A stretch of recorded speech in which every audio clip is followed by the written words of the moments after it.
اب ایک پاکستانی کا انٹل کمپنی میں، ایپل کارپوریشن میں، ٹیسلا پہ انویسٹمنٹ کرنا کیا سمجھ میں آتا ہے؟ جی بالکل آتا ہے۔ کوئی بھی آپ کا آئیڈیا ہے تو آپ انٹرنیشنل انویسٹمنٹ کے لیے آپ اپنی آئی سی او کر سکتے ہو۔ بھائی جس طرح سے ہماری کراچی اسٹاک ایکسچینج ہے، ہماری لاہور اسٹاک ایکسچینج ہے، نیو یارک اسٹاک ایکسچینج ہے، جاپان کی ٹوکیو اسٹاک ایکسچینج ہے، جناب بالکل اسی طرح سے ہی بائنانس ہے، اسی طرح ہی سے کوائن بیس ہے۔ جس طرح سے آپ کی یہاں پر آپ کا انویسٹمنٹ جو تھی اس کے اوپر ریٹرن لمیٹڈ تھا، لیکن آئی سی او کے اندر اگر رسک زیادہ ہے تو آپ کا ریٹرن کی پاسبلٹی بھی زیادہ ہے۔ لیکن ہمیں ایز اے نیشن ہم نے کیا کیا؟ ہم نے الحمدللہ اپنے بزرگوں کی روایات کو نہیں چھوڑا۔ الحمدللہ ہم نے 2 سال پہلے پاکستان میں باقاعدگی کے ساتھ آئی سی او کو بین کر دیا۔ آپ یہ دیکھو کہ پوری دنیا کی ٹیک کمپنیز کہاں سے لا چونکی تھی؟ اس ملک کے داداد پاکستان سے۔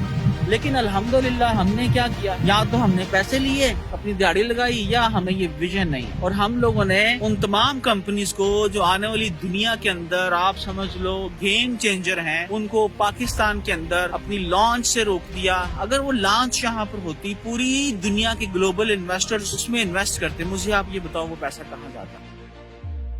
ایک چھوٹی سی کمپنی جو 2 لوگ شروع کرتے ہیں جس کا نام بائنانس ہے، وہ 2 سالوں کے اندر آپ یہ سمجھو مور دین $100 بلین جو ہے اس کمپنی کی ویلیو جو ہے وہ بن جاتی ہے۔ میں یقیناً کسی کی نیت کے اوپر شک نہیں کر سکتا، نہ مجھے کرنا چاہیے، لیکن جب چیزیں تسلسل کے ساتھ ہوتی ہیں اور ایسی ہوتی ہیں تو پھر یوں ضرور لگتا ہے کہ شاید ہمیں روکا جا رہا ہے۔ ہمیں ایسی پالیسیز بلڈ کرنی ہے جہاں پر پوری دنیا کا کوئی بھی شخص اس ملک میں آئے، جس طرح آج ساری دنیا سے لوگ دبئی جانا چاہتے ہیں۔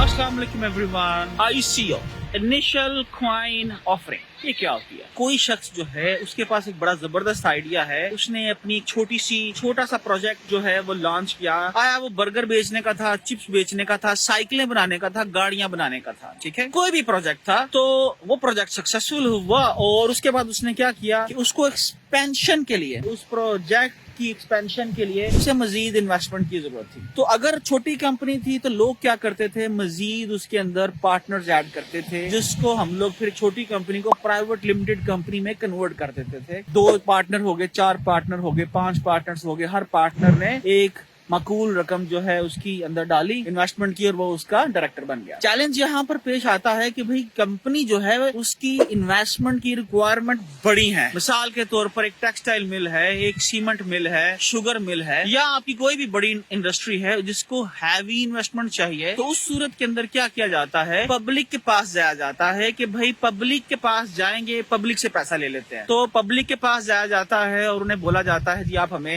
انویسٹمنٹ دیں، اور ان سے انویسٹمنٹ لی جاتی ہے، اور بدلے میں کمپنی کے اندر اس کو حصہ دے دیا جاتا ہے ان کو۔ اس کو ہم لوگ بولتے ہیں کہ پبلک لمیٹڈ کمپنی، جس کے اندر لوگوں کے شیئرز ہوتے ہیں اور اس کا پھر لوگ اس کی ٹریڈنگ بھی کرتے ہیں۔ اب یہ کویسچن یہ ہے کہ پاکستان جس طرح KSE ہے، کراچی اسٹاک ایکسچینج، جہاں پر ساری بڑی کمپنیز لسٹڈ ہیں، وہ ہر سال اپنا ریونیو جو ہے سبمٹ کرتی ہیں، اور اس کے بعد ڈیویڈنڈ دیا جاتا ہے، مزید شیئرز دیے جاتے ہیں۔ کمپنی کی گروتھ کے اوپر ڈیپینڈ کرتا ہے، کمپنی جتنا گروتھ کرتی ہے، جتنا پروفٹ ہوتا ہے، پبلک کے جتنے شیئرز ہیں، کمپنی ان تمام لوگوں کو اس پروفٹ کو ڈسٹریبیوٹ کر کے لوگوں پہ بانٹ دیتی ہے۔ یہ ایک سمپل کاروباری ماڈل ہے، اور حکومت اس کی گرنٹر ہوتی ہے۔ تو جس ملک کے اندر، جس اسٹاک ایکسچینج کے اندر زیادہ کمپنیز رجسٹرڈ ہوں گی، زیادہ لوگ پبلک لمیٹڈ کمپنیز کرائیں گے، زیادہ انوویٹو آئیڈیاز کے ساتھ لوگ کام کریں گے، وہاں پر زیادہ سے زیادہ انویسٹمنٹ آئے گی۔ مثال کے طور پر میں بہت سے لوگوں کو جانتا ہوں جو ایپل کارپوریشن کے شیئر ہولڈرز ہیں، جو ٹیسلا کے اندر انہوں نے اپنے انویسٹمنٹ کی رکھی ہے، اور بہت ساری کمپنیز ہیں، انٹلز ہے۔ اب ایک پاکستانی کا انٹل کمپنی میں، ایپل کارپوریشن میں، ٹیسلا پہ انویسٹمنٹ کرنا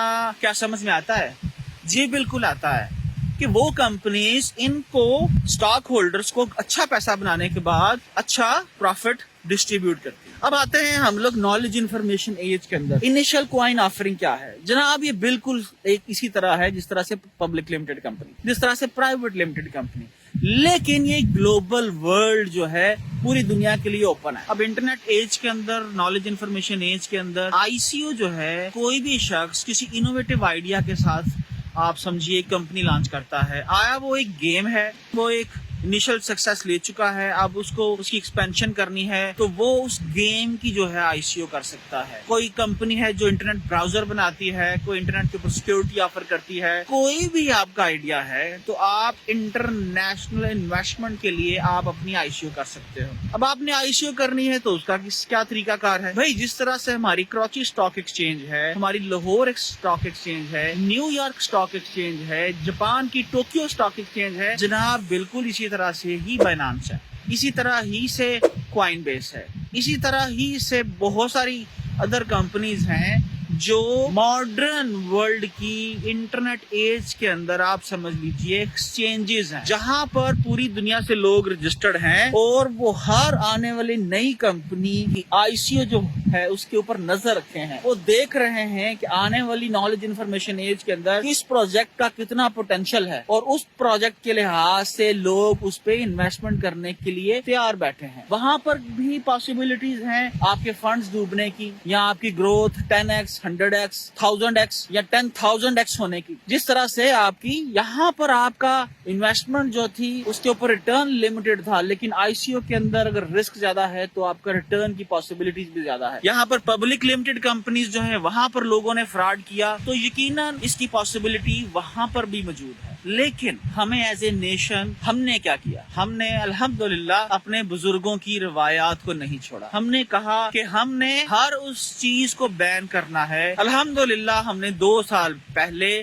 پاکستان میں باقاعدگی کے ساتھ ICO کو بین کر دیا۔ اب آپ ہوتا یہ کہ بجائے ہم لوگ اپنے KPK میں گلگت بلتستان کے اندر کوئی بھی ایسی جگہ جو یورپینز کے لیے ان کی اس کا ٹمپریچر اس کی انوائرمنٹ انہیں سوٹ کرتی ہے، وہ وہاں پر آتے رہتے، وہاں پر ہم ویسے بینکس کھولتے اور زیرو ٹیکس انوائرمنٹ کریٹ کرتے، اور پوری دنیا سے لوگ وہاں پر آتے اور انہیں بولتے جی آپ یہاں پر آئیں اور ICO کریں، تو کیا ہوتا؟ آپ یہ دیکھو کہ پوری دنیا کی ٹیک کمپنیز کہاں سے لاچونتی؟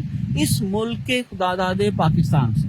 لیکن الحمدللہ ہم نے کیا کیا؟ یا تو ہم نے پیسے لیے اپنی دیہڑی لگائی، یا ہمیں یہ ویژن نہیں ہے، اور ہم لوگوں نے ان تمام کمپنیز کو جو آنے والی دنیا کے اندر آپ سمجھ لو گیم چینجر ہیں، ان کو پاکستان کے اندر اپنی لانچ سے روک دیا۔ اگر وہ لانچ یہاں پر ہوتی، پوری دنیا کے گلوبل انویسٹرز اس میں انویسٹ کرتے، مجھے آپ یہ بتاؤ وہ پیسہ کہاں جاتا؟ ایک چھوٹی سی کمپنی جو 2 لوگ شروع کرتے ہیں جس کا نام بائنانس ہے، وہ 2 سالوں کے اندر آپ یہ سمجھو مور دین $100 بلین جو ہے اس کمپنی کی ویلیو جو ہے وہ بن جاتی ہے۔ میں یقیناً کسی کی نیت کے اوپر شک نہیں کر سکتا، نہ مجھے کرنا چاہیے، لیکن جب چیزیں تسلسل کے ساتھ ہوتی ہیں اور ایسی ہوتی ہیں تو پھر یوں ضرور لگتا ہے کہ شاید ہمیں روکا جا رہا ہے۔ اگر ہم نے رائٹ ٹائم پریس لگانے کا فیصلہ کر لیا ہوتا تو مسلمانوں کی کتابیں آج یورپ کی لائبریریز کے اندر نہ پڑی ہوتی، مسلمان آج دنیا کے اندر الٹریٹ نہ ہوتا۔ تو یہ جو ڈیلے ہے، اس ڈیلے کو ہم افورڈ نہیں کر سکتے، ایز اے نیشن ہم افورڈ نہیں کر سکتے۔ ہمیں ایسی پالیسیز بلڈ کرنی ہے جہاں پر پوری دنیا کا کوئی بھی شخص اس ملک میں آئے، جس طرح آج ساری دنیا سے لوگ دبئی جانا چاہتے ہیں، ریزن ٹیکس فری ہے، دنیا کی تمام سہولتیں وہاں پر ہیں، صفائی ہے، لا اینڈ آرڈر ہے، انسان کو اور کیا چاہیے؟ اور حضرت علی رضی اللہ تعالیٰ عنہ نے فرمایا کہ کفر کی حکومت چل سکتی ہے، نا انصافی کی حکومت نہیں چل سکتی۔ تو فرمایا ایک جگہ مزید کہ جہاں پر انصاف نہ ملے وہاں سے ہجرت کر لو۔ اب آپ مجھے یہ بتائیے، ایک گلوبل ورلڈ کا سٹیزن، انٹرنیٹ کا سٹیزن جو امریکن سے اپنی دال روٹی روزی کماتا ہے، امریکن اس کے اوپر ٹرسٹ کرتے ہیں، اسی کمپنیز کے اوپر روز آرڈر پلیس کرتے ہیں۔ میری دال روٹی تو پھر USA کے اندر لگی پڑی ہے نا، مجھے تو وہاں چلے جانا چاہیے۔ لیکن اسی نعرے کے ساتھ ڈالرز کماؤ، پاک روپیز میں خرچو، یہاں پر خرچو، ریزن کہ جتنا سستا یہاں پر گوادر کے اندر آپ کو بہترین کمرہ جو ہے چند ڈالرز کے اندر اویلیبل ہے، اتنی سستی ہے یاشی دنیا میں آپ کو کہیں اویلیبل نہیں۔ تو جناب ای کامرس سیکھو، ڈالرز کماؤ، پاک روپیز میں خرچو۔ حکومت پاکستان آپ کی بہت مہربانی، پلیز ایسی پالیسیز بلڈ کریں جس سے یہ ملک ترقی کرے۔